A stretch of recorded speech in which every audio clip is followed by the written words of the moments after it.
My name is Dina. I'm in India for my studies, and I was just wondering why men are allowed to remarry if their wives have a problem, but the women are not allowed to remarry even though their husbands have problems.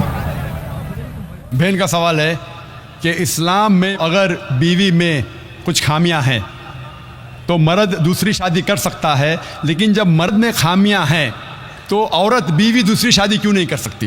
ये एक अहम सवाल है, अच्छा सवाल है। एक हिंदू भाई ने सवाल किया था कि एक से ज़्यादा बीवी रखने की इजाज़त इस्लाम में क्यों है, जिसका जवाब मैं दे चुका हूँ। अभी दूसरा सवाल है कि औरत को दूसरी शादी करने की इजाज़त क्यों नहीं? और एक से ज़्यादा बीवी करने की कई वजह है, जैसे औरत की तादाद इस दुनिया में मर्द से ज़्यादा है, तो औरत की हिफाजत करने के लिए कुछ मर्द को एक से ज़्यादा बीवी करने की इजाज़त देना पड़ेगा, फिर ही औरत महफूज रह सकती। और कई वजह है, और वजह है कि कई बार बीवी अगर कुछ उसमें मेडिकल प्रॉब्लम है तो वो बच्चे को जन्म नहीं दे सकती, तो ऑप्शन रहता है क्या वो बीवी को तलाक दे और नई बीवी करे, लेकिन इस्लाम में उस बीवी को भी देखे और नई बीवी कर सकते हैं और दोनों बीवी की देखभाल कर सकता है वो इस्लाम में मर्द।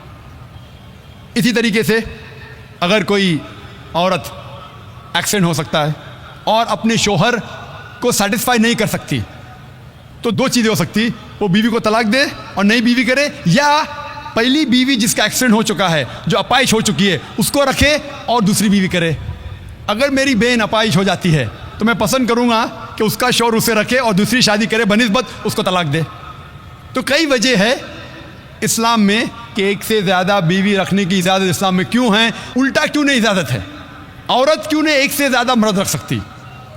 सबसे पहला, अगर एक मर्द की एक से ज़्यादा बीवी है और जब बच्चा पैदा होता है तो फ़ौरन हमें पता लगता है कि उसका वालिद कौन है, उसकी वालदा कौन है। लेकिन अगर एक औरत के एक से ज़्यादा शौहर है, एक औरत के एक से ज़्यादा शौहर है, अगर बच्चा पैदा होगा तो वालदा का तो पता लगेगा, वालिद का पता नहीं लगेगा। और आप जब स्कूल में जाएंगे और स्कूल में प्रिंसिपल पूछेगा वालिद का नाम क्या है, कि आपको दो नाम देने पड़ेंगे। इसीलिए इस्लाम में एक बीवी के एक से ज़्यादा शौहर होने की इजाज़त नहीं। ये सूरह निसा की आयत है, सूरह नंबर 4 आयत नंबर 23 और 24 और 25 में, कि शादीशुदा औरत फिर से शादी नहीं कर सकती। और कई वजह है, हम जानते हैं कि साइंस और टेक्नोलॉजी बढ़ने के बाद आज डीएनए टेस्टिंग के हिसाब से हमें पता चल सकता है कौन वालिद है कौन वालदा है, लेकिन ये तो अभी रिसेंट डिस्कवरी है, इतने साल पहले तो पता नहीं था। और ये एक सिर्फ वजह नहीं है, ये भी 100% डेफिनेट नहीं है, बट मान भी लो 100% डेफिनेट है, ये एक वजह नहीं और कई वजह है। आज साइंस ये कहती है कि man is more sexual as compare to a women, a man is more sexual biologically as compare to a women. तीसरी वजह है कि एक आदमी मल्टीपल शौहर की जिम्मेदारी संभाल सकता है, एक से ज़्यादा शौहर की जिम्मेदारी संभाल सकता है, लेकिन औरत एक से ज़्यादा बीवी की जिम्मेदारी संभाल नहीं सकती, क्योंकि एक औरत में मेंस्ट्रुअल साइकिल होता है। Due to the menstrual cycle उसकी जहनी हालत बदलते रहती है, due to the estrogen level going up and down. कोई भी डॉक्टर से पूछिए, वो कहेगा कि during this period it is difficult for her to maintain a balance. और मान लो कि जो वजह मैंने कहा कि आदमी एक से ज़्यादा बीवी कर सकता है, अगर औरत पे लागू होता है, औरत अगर बांझ है, बच्चा पैदा नहीं कर सकती, फिर भी शौहर उसकी देखभाल कर सकता है और एक बीवी कर सकता है। लेकिन साइंस ये कहती है कि अगर मालूम पड़ता है कि औरत बांझ है या आदमी बच्चा पैदा करने में हिस्सा नहीं ले सकता है, फिर भी चांसेस है कि ये सिचुएशन चेंज हो सकती है। अगर बीवी को पता लगता है कि आदमी में कुछ बीमारी है जिसके वजह से वो बच्चा पैदा नहीं कर सकता, बच्चा पैदा करने में हिस्सा नहीं ले सकता है, लेकिन ये 100% डेफिनेट नहीं। अगर वो और एक शौहर से शादी करती है, चांसेस है कि दिस पोजीशन कैन रिवर्स, और कब रिवर्स होगा ये कोई नहीं कह सकता। फिर जब बच्चा पैदा होगा हमें पता नहीं लगेगा कौन उसका बाप है, पहला शौहर या दूसरा शौहर। उसके बावजूद अगर शौहर अपाहिज हो जाता है और बीवी चाहती है कि मैं दूसरा शौहर करूं, वो बेशक शौहर से खुला ले सकती है, और जब खुला लेती है वो नई शादी कर सकती है। लेकिन आदमी जब औरत को तलाक देता है, तलाकशुदा को नया शौहर मिलना मुश्किल है। तलाकशुदा औरत जो बीमार है उसको नया शोहर मिलना मुश्किल है, लेकिन आदमी जब बीवी खुला लेंगी और नया शोहर करेंगी उसको भी सपोर्ट मिलेगा और वो आदमी को भी सपोर्ट मिल सकता है। इसीलिए इस्लाम में, कुरान में लिखा है कि बीवी एक से ज़्यादा शोहर नहीं रख सकती, लेकिन आदमी एक से ज़्यादा बीवी रख सकता है। Hope the answer the question. मेरा नाम मुकुंद दवे है, बेरोजगार हूँ। आपने बोला है कि जो इस्लाम कबूल करता है उससे हजारों गुना माफ़ हो जाता है, मगर मेरे हिसाब से सबका मालिक एक है और एक मालिक होते हुए किसको ये नज़र से देखता है और किसको वो नज़र से देखता है। हिंदुओं को माफ़ नहीं करेगा और जो इस्लाम धर्म स्वीकार करता है उसको माफ़ कर देगा। ये कौन सा ऊपर वाले का कानून है जो मेरी समझ में नहीं आ रहा है। बहुत अच्छा सवाल, बहुत अच्छा सवाल। मालिक एक तो सारे इंसानों के लिए अदल भी एक होता है। बहुत अच्छा सवाल, बहुत अहम सवाल। भाई का सवाल है कि ये किधर के मुसलमानों को माफ़ करता है, हिंदू को नहीं माफ़ करता है।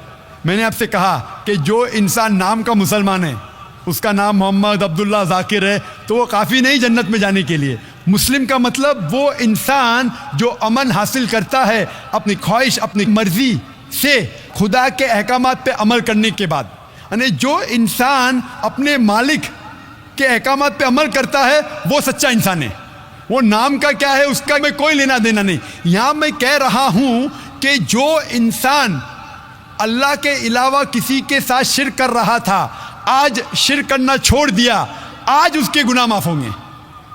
चाहे कोई भी हो, आप भी अगर कहते कि मैं शिर्क करना छोड़ दूंगा, अल्लाह के अलावा किसी और की इबादत नहीं करूंगा, जो हिंदू मज़हब की किताब में लिखा है, और मैं मानूंगा आखिरी पैगंबर मोहम्मद सल्लल्लाहु अलैहि वसल्लम में, चाहे आप ईसाई है, चाहे आप हिंदू है, चाहे आप यहूदी है, आज आप अगर अपने मालिक का कहना मानेंगे तो आपका मालिक आपको माफ़ करेगा। लेकिन अगर आप कहेंगे मेरा मालिक एक, लेकिन मालिक का कहना नहीं मानेंगे, तो मालिक कैसा माफ़ करेगा। मिसाल के तौर पे एक एग्जामिनेशन होता है, टीचर सारे तालिबे इल्म के लिए बराबर है।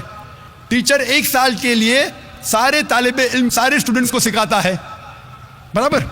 लेकिन एग्जामिनेशन में जो टीचर पूरे साल भर सिखाता है, जो तालिबे इल्म वो टीचर के सिखाए मुताबिक एग्जामिनेशन पेपर में लिखता है, वो पास हो जाएगा। जो तालिबे इल्म टीचर जो सिखाता है उसके खिलाफ काम करता है, तो टीचर क्या उसको पास करेगा? चाहे वो हिंदू, मुस्लिम हो, ईसाई हो, जो टीचर सिखाता है उसके ऊपर वो तालिबे इल्म उसके मुताबिक इम्तिहान देता है, वो पास होगा। आपका मालिक, हमारा मालिक एक है। सारी किताबों में लिखा है, हिंदू मज़हब की किताब में, यहूद मज़हब की किताब में, ईसाई मज़हब की किताब में, इस्लाम मज़हब की किताब में, सिख मज़हब की किताब में, कि मालिक एक है। मालिक के अलावा किसी की इबादत नहीं करना चाहिए, खुदा के अलावा किसी की इबादत नहीं करना चाहिए। कल मैंने फरमाया था कि उस खुदा की कोई प्रतिमा नहीं, कोई अक्स नहीं, कोई फोटोग्राफ नहीं, कोई पिक्चर नहीं, कोई बुत नहीं, कोई मूर्ति नहीं। फिर अगर आप मूर्ति देंगे तो आप मालिक का कहना नहीं मान रहे। तो अगर आप मालिक का कहना मानेंगे, आपका नाम कुछ भी हो, मोहन हो, कुछ भी हो, शंकर हो या अब्दुल्ला हो, अगर आप मालिक का कहना मानेंगे तो आप सचमुच उस मालिक के बंदे हैं। अगर आप मालिक का कहना मानेंगे तो आपके गुनाह माफ़ हो जाएंगे। तो ये अरबी में कह रहा हूँ कि मुस्लिम, तो लोग को ये लफ्ज़ से नफ़रत है। अगर नफ़रत है तो मैं मुस्लिम लफ्ज़ को निकालता हूँ। मैं ये कहता हूँ जो भी इंसान अपने मालिक का कहना मानता है उसे अरबी में कहते हैं मुस्लिम। लेकिन आपको मुस्लिम शब्द से नफरत है, मुस्लिम शब्द को निकाल दो। मैं ये कहूँगा जो खुदा के अहकामात पे अमल करता है, खुदा के कलमात पे अमल करता है, ये मानता है कि खुदा एक है, उसके अलावा किसी की पूजा नहीं करना चाहिए, वो इंसान के गुनाह वो मालिक माफ़ करेगा। आप अगर मानेंगे खुदा एक है, आप मानते खुदा एक है, आप मानते खुदा के अलावा किसी और को पूजना नहीं चाहिए, मानते? हाँ क्या नहीं मानते? आप मानते बुत परस्ती गलत है, आप मानते हैं कि मूर्ति पूजा गलत है, आप मानते हैं कि आखिरी पैगंबर मोहम्मद सल्लल्लाहु अलैहि वसल्लम है? नहीं मानते। बोलते हैं जैसे शिव शंकर को पैगंबर बोलते हैं, जैसे साईं बाबा को ये सब जो पैगंबर हो गए, ये हर फरिश्ते ऐसे ऐसे आते गए। आपने मेरी 15 तारीख की तकरीर सुनी? मैंने नहीं सुना। मोहम्मद सल्लल्लाहु अलैहि वसल्लम का जिक्र मुख्तलिफ मजहबी किताबों में, आप कैसेट लीजिए, मेरी तकरीर है मोहम्मद सल्लल्लाहु अलैहि वसल्लम का जिक्र मुख्तलिफ मजहबी किताबों में। इसमें मैंने साबित किया हूँ कि मजहबी किताब बदलने के बावजूद सब मजहबी किताब में लिखा है कि आखिरी पैगंबर आने वाले हैं। उस आखिरी पैगंबर का नाम है मोहम्मद सल्लल्लाहु अलैहि वसल्लम। आप हिंदू मजहब से ताल्लुक़ रखते? हिंदू मजहब की किताब में लिखा है, भविष्य पुराना पर्व 3 खंड 3 अध्याय 3 श्लोका 5 से 8 में लिखा है भविष्यवाणी मोहम्मद सल्लल्लाहु अलैहि वसल्लम की। आप पढ़ेंगे भविष्य पुराना पर्व 3 खंड 3 अध्याय 3 श्लोका 10 से 27 में मोहम्मद सल्लल्लाहु अलैहि वसल्लम का जिक्र है। आप कुंटब सुक्ता पढ़िए, अथर्ववेद में लिखा है, किताब number 20 him number 127 shloka number 1 से 14 में लिखा है मोहम्मद सल्लल्लाहु अलैहि वसल्लम के बारे में। आप पढ़िए अथर्ववेद किताब नंबर 20 अध्याय नंबर 21 श्लोका नंबर 6 और 7 में मोहम्मद सल्लल्लाहु अलैहि वसल्लम का जिक्र है। मोहम्मद सल्लल्लाहु अलैहि वसल्लम का जिक्र है सामवेद में अहमद जैसा, सामवेद उत्तर चिक मंत्रा नंबर 1500 लिखा है। यजुर्वेद में अध्याय नंबर 31 श्लोका नंबर 18 में। आप पढ़ेंगे ऋग्वेद किताब नंबर 8 अध्याय नंबर 6 वर्ष नंबर 10 में।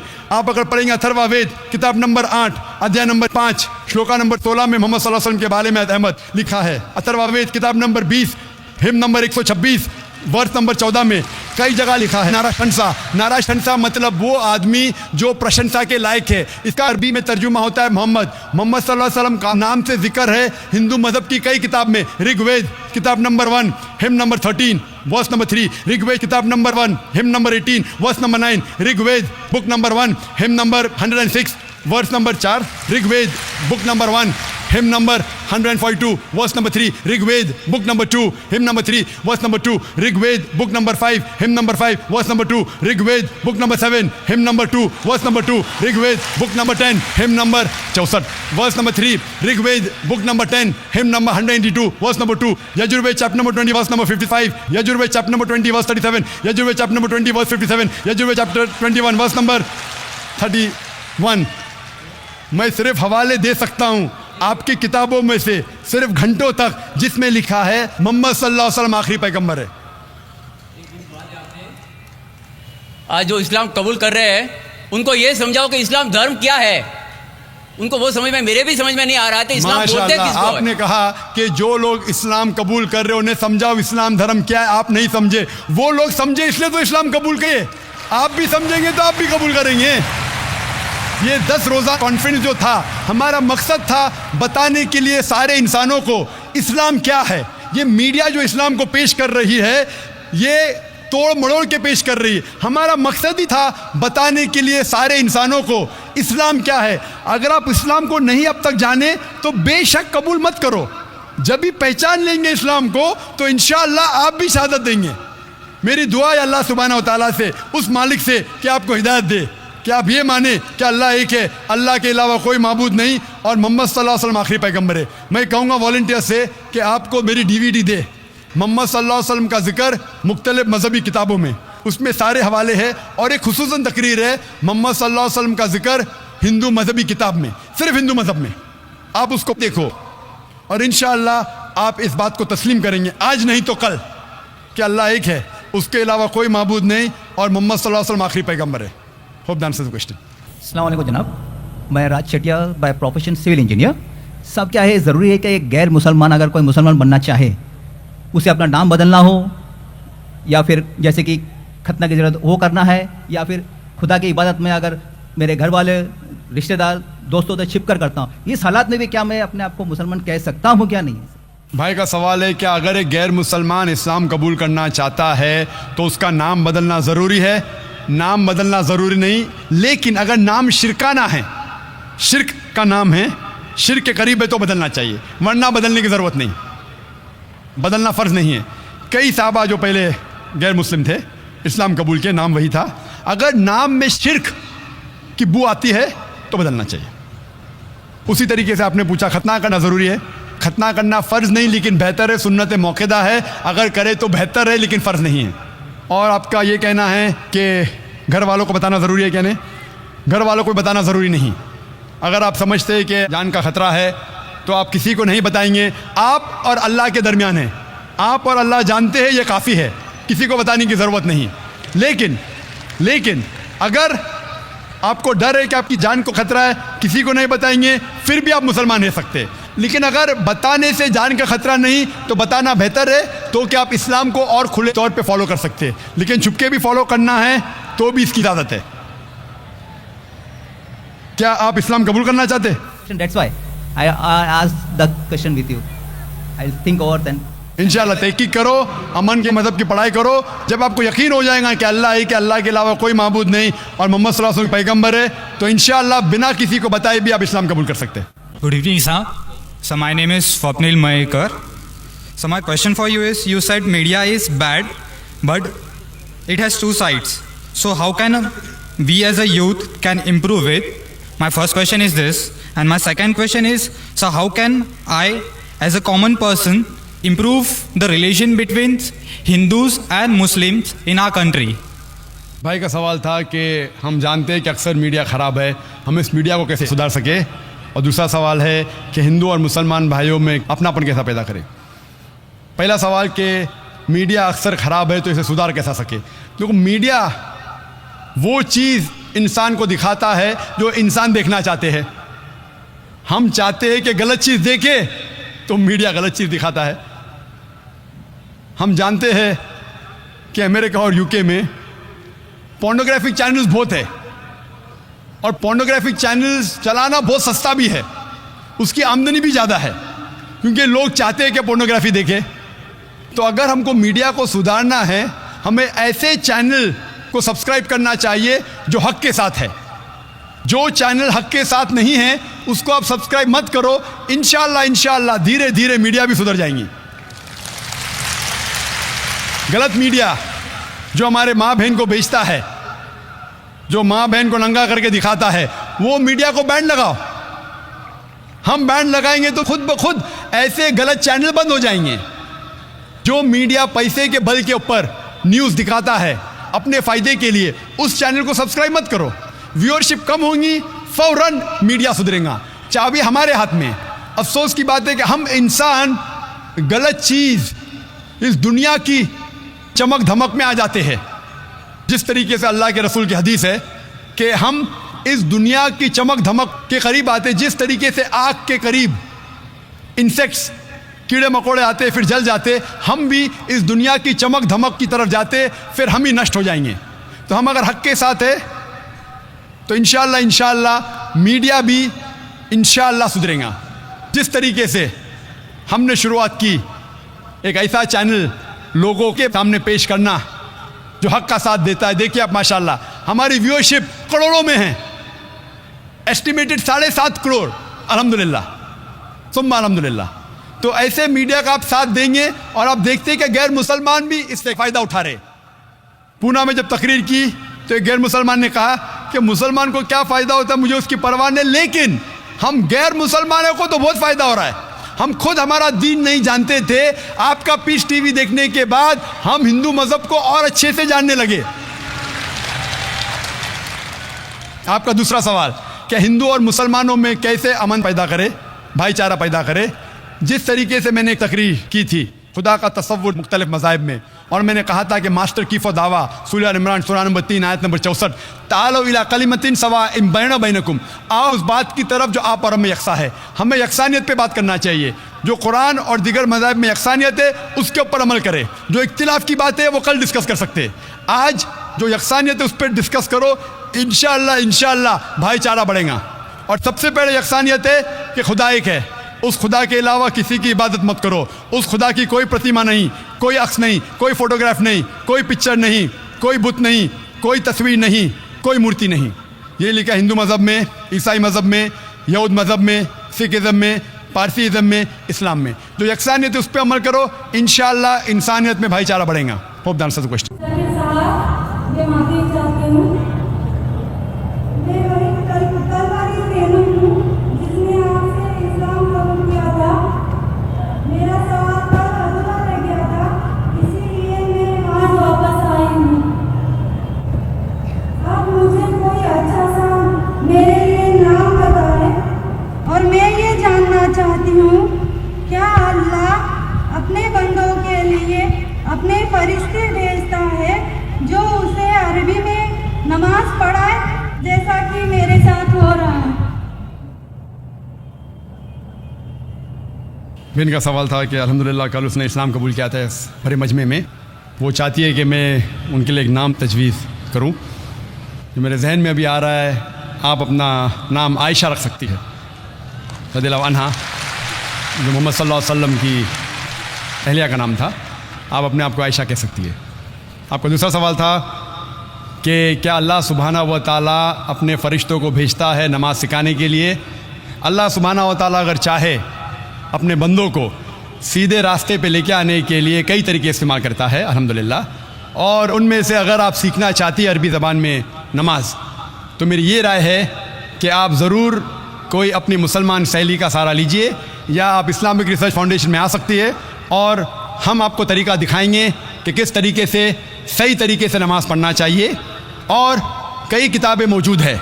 जब तक आप अरबी ज़बान नहीं जानती है तब तक कम अज़ कम जो भी आप जानती है कम अज़ कम इशारे के साथ जिस तरीके से एक मुस्लिमा को नमाज में खड़ा होना चाहिए, क़याम, रुकू, सुजूद, वो देख के आप शुरू कर सकते हैं। आपको ठहरने की ज़रूरत नहीं कि जब तक मैं 100% नमाज सीखूंगी, एक हफ़्ते बाद, एक महीने बाद, एक साल बाद।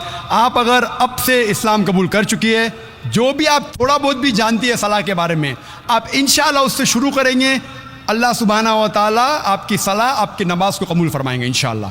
उस वक्त तक के आप जितना भी जिद्दोजहद कर सके, आप अरबी में जो सलाह में जो सूरह फातिहा पढ़ते हैं, कुरान की आयतें पढ़ते हैं, वो सब सीखने की कोशिश कीजिए। आप अरबी ज़बान नहीं जानती तो ट्रांसलिट्रेशन का सहारा ले सकती है। अगर ये नहीं जानती, कम अज़ कम तर्जुमा जो भी आप इसके बारे में जान सके वो आप अगर जहन में सिर्फ रखेंगे और जिस तरीके से इशारन क़याम और सुजूद का पालन कर सकेंगे, इंशाअल्लाह अल्लाह सुब्हानहू व तआला आपकी नमाज को कबूल फरमाएगा।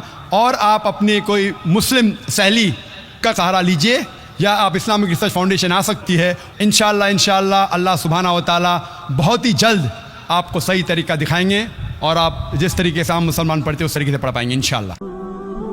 अस्सलामु अलैकुम व रहमतुल्लाहि व बरकातुहू। जी खुशामदीद दोस्तों, उम्मीद करता हूँ वीडियो आपने पूरी देखी होगी और आपको पसंद भी आई होगी। भाइयों दोस्तों, अल्लाह ताला कुरान में फरमाते हैं इन्नद्दीना इंदल्लाहिल इस्लाम।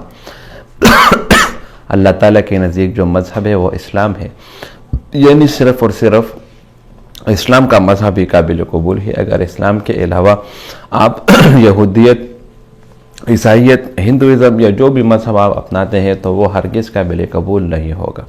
भाइयों दोस्तों, इस्लाम के आने से पहले, यानी इस्लाम के आने से पहले जो दुनिया के हालात थे वो कुछ आपसे ढके छुपे नहीं। इस्लाम के आने से पहले लोगों में इतनी जहालत थी कि मामूली बात पर तकरीबन 100-200 साल तक लड़ाई झगड़े करते, दुश्मनियाँ पालते। अगर एक ऊँट दूसरे ऊँट से पहले पानी पी लेता तो इस मामूली से बात पर भी 100 साल तक उनकी लड़ाइयाँ, झगड़े और दुश्मनियाँ शुरू हो जाते। इसी तरह अगर किसी एक आदमी के जो है ना एक मामूली बात पर कोई तकरार हो जाती तो फिर उस मामूली बात पर 100-200 साल तक उनकी लड़ाई झगड़े होते। सबसे बढ़कर जहालत उनमें ये थी कि अपनी बेटियों को ज़िंदा दफन करते, और ये लोग शर्म महसूस करते थे कि हमारी ये बेटी बड़ी होगी और फिर इसकी शादी होगी वगैरह वगैरह। तो ये इतनी जहालत उनमें थी कि इसका कोई जो है ना हल ही नहीं। तो भाइयों दोस्तों, अल्लाह ताला ने जब इस्लाम भेजा और जब रसूलुल्लाह सल्लल्लाहु अलैहि वसल्लम को आखिरी नबी बनाकर भेजा, तो रसूलुल्लाह सल्लल्लाहु अलैहि वसल्लम की जो नबूवत थी और उस नबूवत की जो रोशनी फैली इस दुनिया में, तो लोगों को भाई भाई बना दिया। इस्लामी अखुवत, भाईचारा, ये सब कुछ जो है ना ये इस्लाम के ज़रिए मुमकिन हुआ। इसीलिए अल्लाह ताला कुरान में फरमाते हैं इन्नमल मुअमिनूना इख्वा, यकीनन एक मुसलमान दूसरे मुसलमान का भाई है। तो इस्लामी अखुवत, भाईचारे का जो फ़िक्रा है ये इस्लाम ने सबसे पहले इस्तेमाल किया। इसी तरह इस्लाम ने हमेशा से लोगों को एक मुत्तहिद होने की तलकीन की। इस्लाम ने हमेशा ये दावा किया कि ए मुसलमानों, आपस में आप इत्तेफाक रखो, आप मुत्तहिद हो जाओ। और जब ये आपस में मुत्तहिद हुए और जब आपस में इत्तेफाक इनका कायम हुआ, तो इसकी वजह से जो है ना कुरान में अल्लाह ताला फरमाते हैं वातसिमू बिहब्लिल्लाहि जमीअन वला तफर्रकू, यानी अल्लाह की रस्सी को मजबूती से पकड़ लो और जुदा ना हो। 52 ममालिक इस दुनिया में मुसलमानों के हैं, लेकिन अफसोस के मुसलमानों में इत्तेहाद और इत्तेफाक नहीं रहा, बल्कि एक मुस्लिम मुल्क दूसरे मुस्लिम मुल्क के ख़िलाफ़ जंग कर रहा है। और इसी तरह एक यहूदी दूसरे यहूदी के साथ मिलकर एक मुसलमान मुमलिकत के ऊपर बमबारी कर रहा है, उसके जो सदर है उनको शहीद कर रहा है। और अफसोस के मुसलमान खामोश तमाशाई बने बैठे हैं। ये बात याद रखिए कि अगर मुसलमान एक प्लेटफॉर्म पर नहीं आएंगे तो इसी तरह होते हुए ये सब लोग इसके जो है ना मुश्किलात का शिकार होंगे। तो भाइयों दोस्तों, अल्लाह ताला ने जो हमारे लिए इस्लाम मज़हब को पसंद किया, तो इस्लाम ही एक ऐसा मज़हब है जिसमें रहकर हम कामयाब ज़िंदगी गुजार सकते हैं। यहाँ पर इस वीडियो में सवाल हुआ कि अगर मर्द की बीवी में ख़राबी हो तो मर्द दूसरी शादी कर सकता है। भाई, इस्लाम यह नहीं कहता कि आपकी बीवी में ख़राबी है तो आप दूसरी शादी करें, नहीं, पहले उसको सुधारने की कोशिश करो, उसे समझाओ। इसी तरह मिल बैठकर जो है ना बाहमी मशवरे से मसले का हल निकालिए। अगर इस तरह भी मुमकिन ना हो तो फिर सबसे जो फाइनल रिज़ल्ट है वो फिर तलाक़ है। और इस्लाम ने मर्द को 4 शादियों की इजाज़त दी है, जिस तरह कुरान में अल्लाह ताला फरमाते हैं फ़न्किहू मा त्वाब लकुम मिनन निसाए मसना व सुलासा व रुबा। आपने कहा करे 2, 3 और 4 औरतों से, तो 2, 3 और 4 औरतों से निकाह करना ये आपके लिए जायज़ है, लेकिन औरत के लिए जायज़ नहीं कि जब तक वो किसी एक की निकाह में हो तो वो किसी दूसरे मर्द से निकाह नहीं कर सकती। ये इस्लाम की तालीमात है, और आप यकीन माने कि इस्लाम की तालीमात पूरी दुनिया में ऐसे है रोशन सितारे की तरह है। अगर आप इस्लाम को फॉलो करेंगे तो आपको इस्लाम सिर्फ़ इस बात की दावत देगी कि आप सिर्फ़ अल्लाह की इबादत करें और उसके रसूल ख़ातमुन नबिय्यीन हज़रत मोहम्मद सल्लल्लाहु अलैहि वसल्लम को अल्लाह का आखिरी नबी माने। तो भाइयों दोस्तों, ये जितने भी दुनिया के मज़ाहिब है बड़े बड़े, तो उनमें से जो सिर्फ़ इस्लाम जो है ना वो हक़ का मज़हब है। उम्मीद करता हूँ वीडियो आपको पसंद आई होगी। अगर वीडियो आपको पसंद आए इस चैनल को सब्सक्राइब करें। बहुत शुक्रिया।